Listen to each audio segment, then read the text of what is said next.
Boa noite, queridos. Um prazer estarmos aqui na casa do Senhor. Estamos aqui nessa data festiva, nessa data especial, e mais especial porque é a quarta-feira do poder do Ministério da Mulher.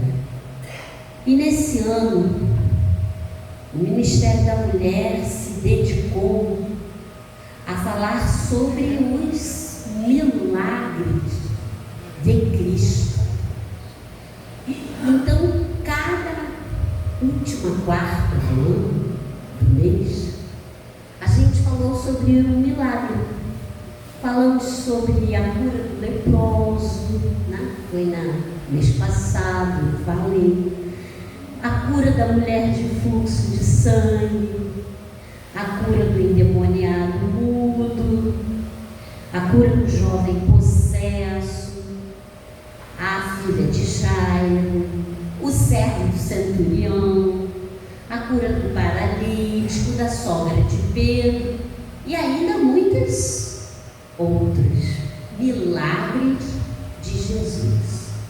E hoje, certamente, nós vamos refletir a respeito do maior milagre de Cristo.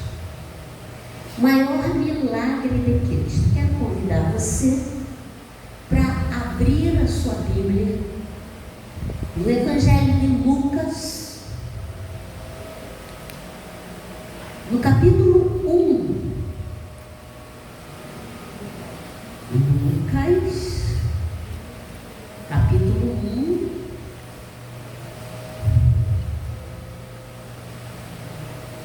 Boa noite a toda essa gente boa que está nos visitando.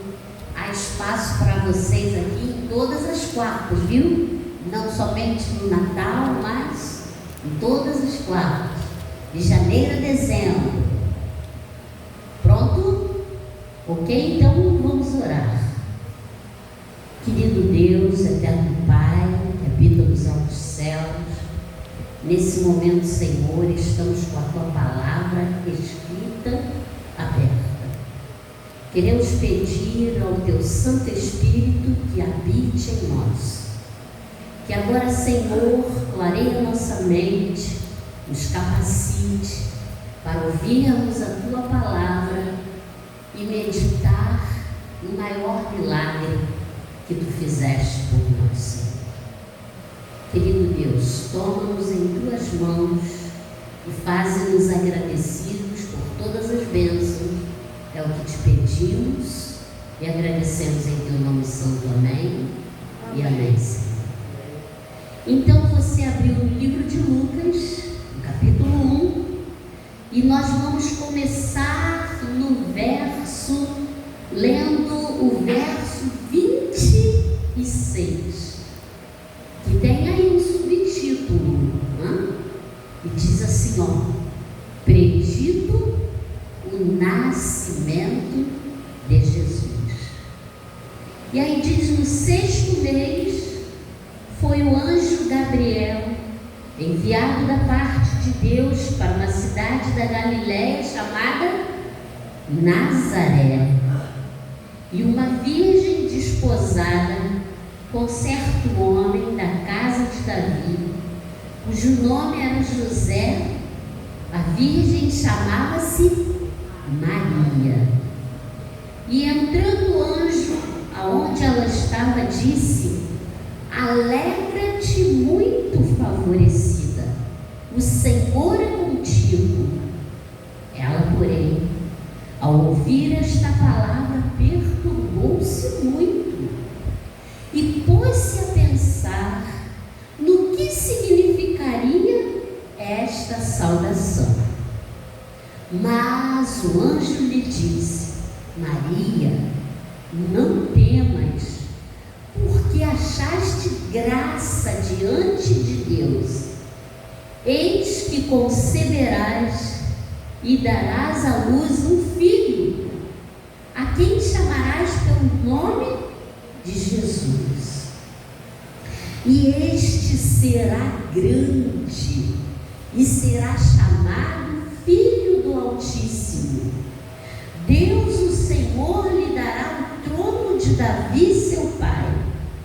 e ele reinará para sempre sobre a casa de Jacó, e o seu reinado não terá fim.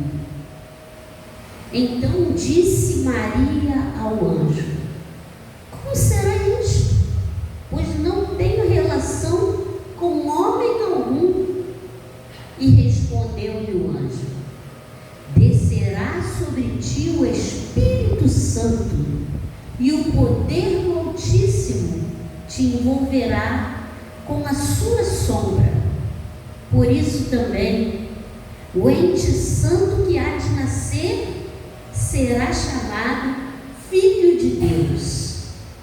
E Isabel, tua parenta, igualmente concebeu um filho na sua velhice, sendo já este o 6º mês para aquela que dizia ser estéril.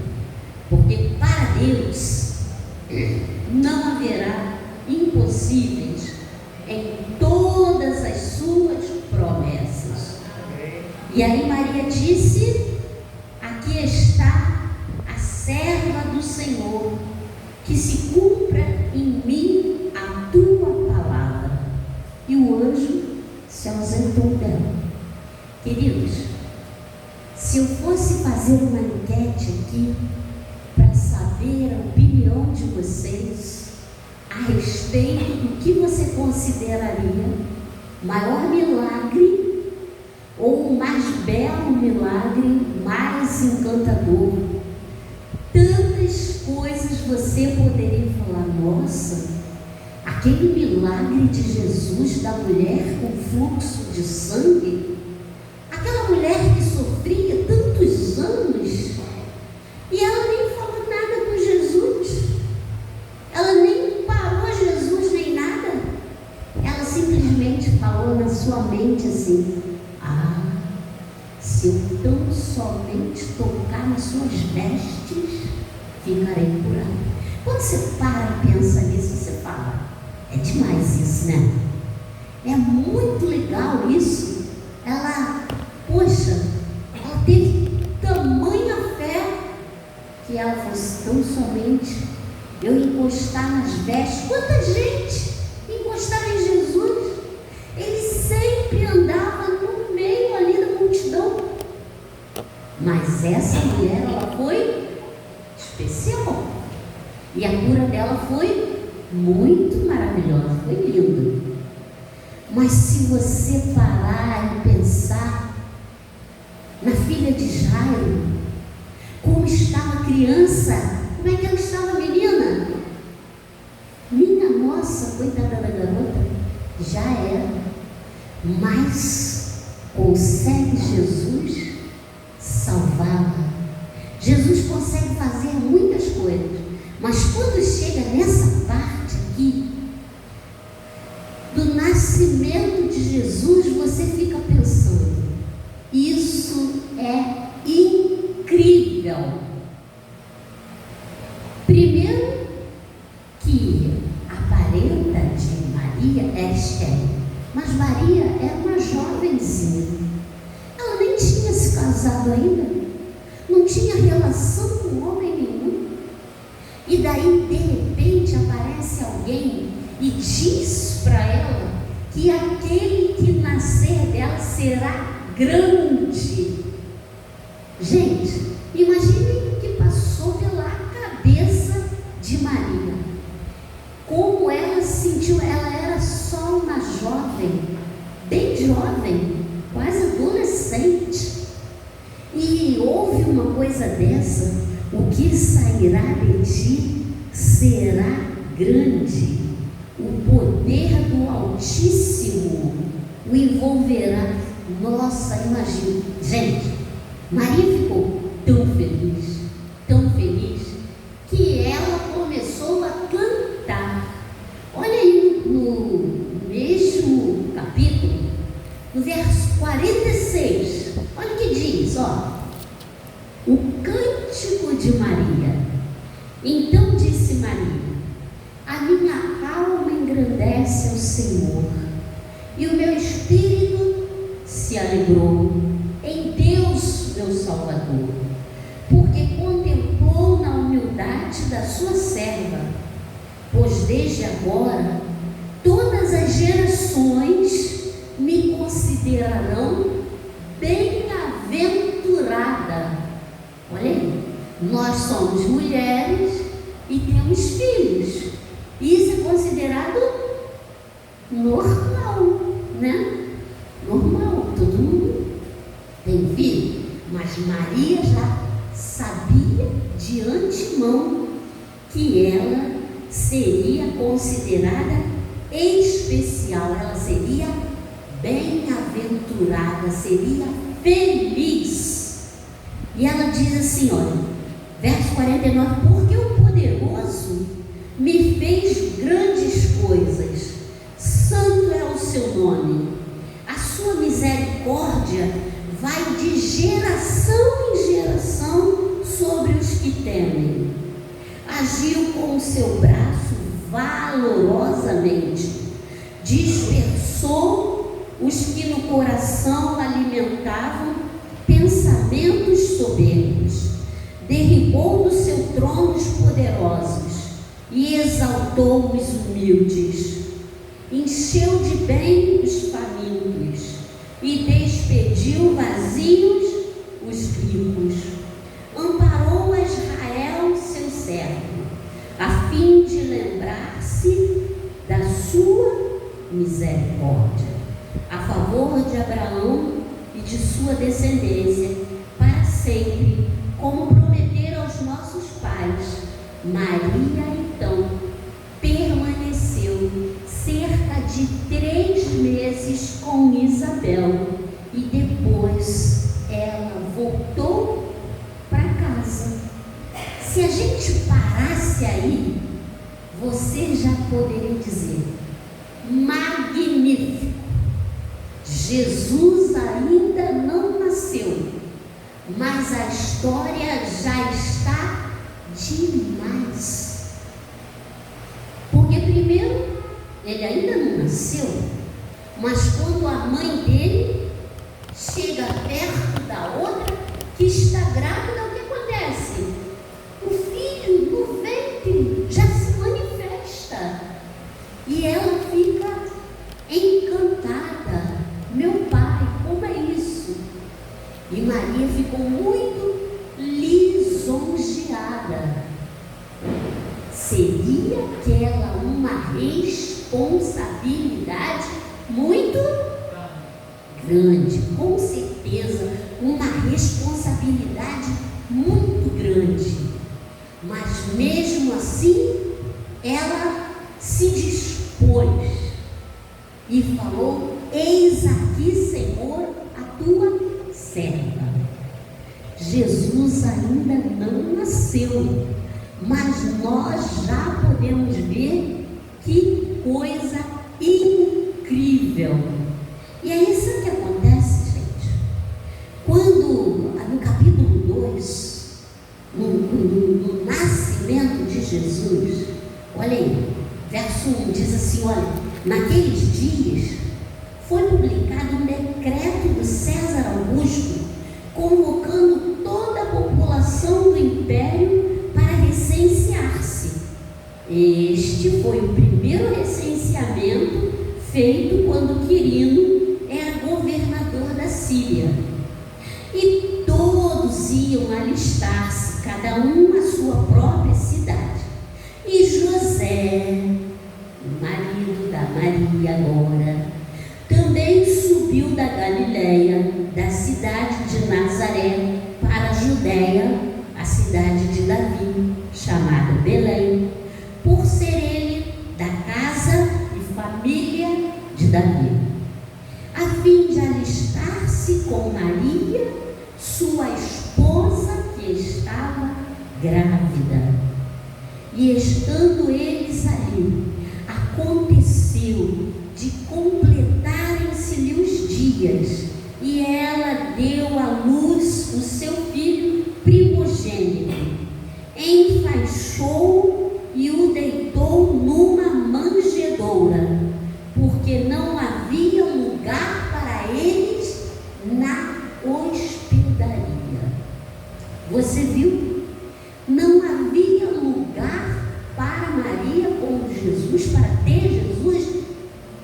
lugar nenhum. Imagine uma moça grávida que vai em todos os hospitais e só recebe negativa. Não, aqui não tem lugar, não há lugar.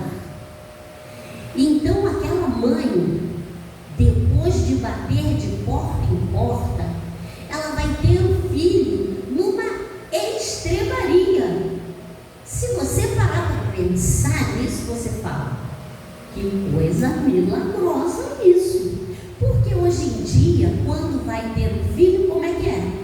Tem que fazer o pré-natal, tem que fazer uma porção de ultrassonografia, tem que fazer um exame aqui na nuca para saber se a criança vai ter algum problema, né? Se ela vai ter síndrome de Down, se vai ter qualquer outra síndrome. Gente, é tanta coisa que tem que fazer.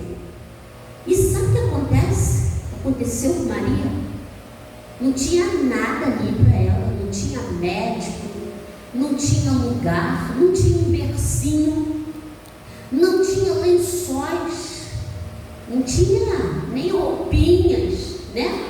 Quando a gente vai, faz um enxovalzinho, nada.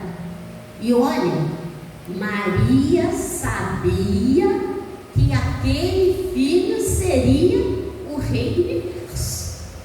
Ela ficava calada no seu coração, mas passava por coisas assim, do tipo ter que ter o seu bebê numa estrebaria. É limpinho uma estrebaria? Quando você vai no hospital, você vê as pessoas limpando com álcool, com éter, um monte, né, Luciano? Tem que limpar muito bem lá, né? Porque tem muitas bactérias. Imaginem onde Jesus foi nascer. Será que ela tinha bactéria?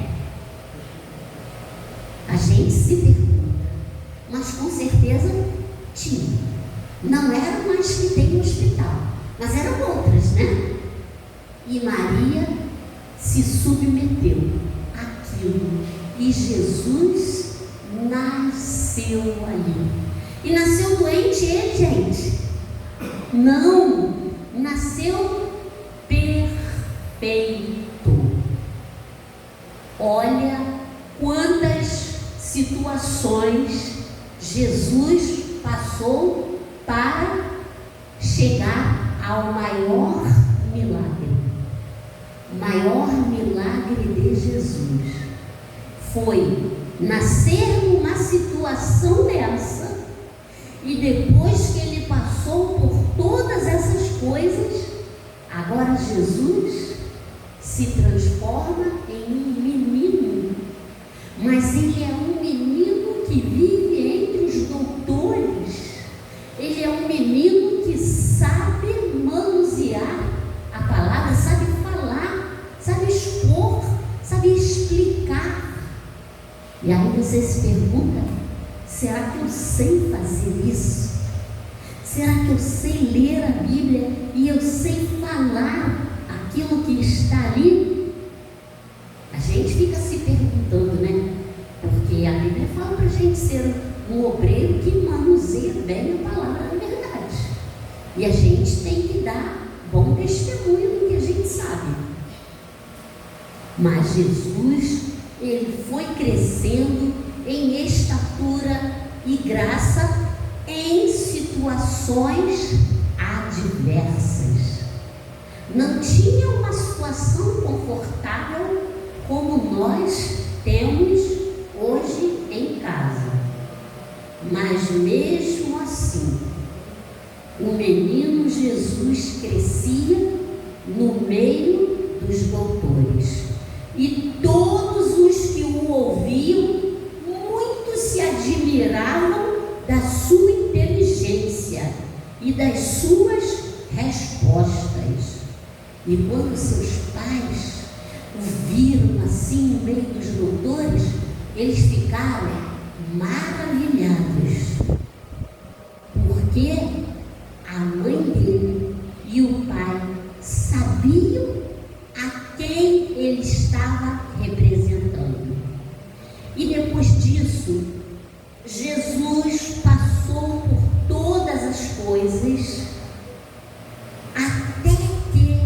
Jesus consegue fazer todos esses milagres que eu falei para vocês, da mulher do fluxo de sangue, dos 10 leprosos.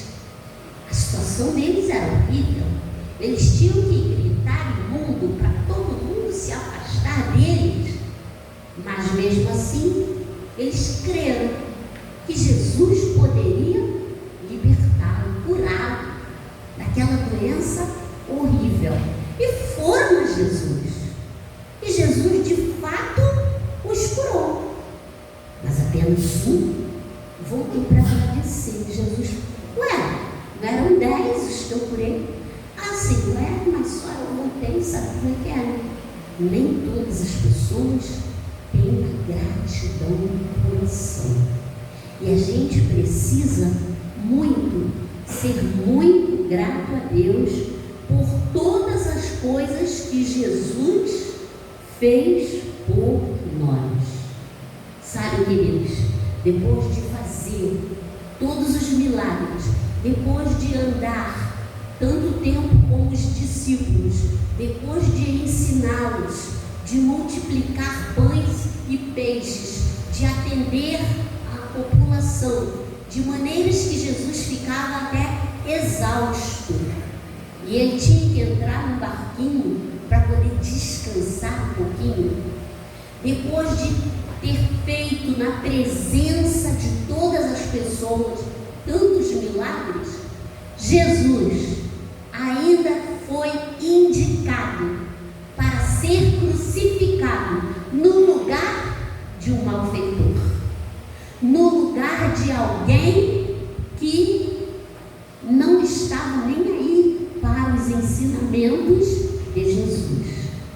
E ele se dispôs a ser crucificado.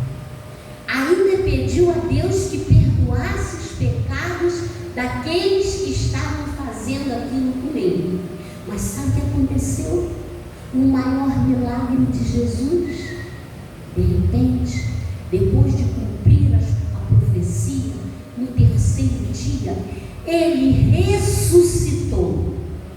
E o maior milagre é dar a você e a mim a oportunidade de obtermos hoje tão grande salvação. Porque Jesus diz: aquele que vem a mim, de maneira nenhuma lançarei fora. Então o maior milagre é hoje Jesus estender a salvação a mim e a você. Tantos anos já se passaram, mas ele ainda mantém a sua palavra. E é por isso que nessa noite eu escolhi esse tema, para que eu e você pudéssemos chegar aqui e ver tudo aquilo que Jesus fez por nós e o que ele ainda está fazendo.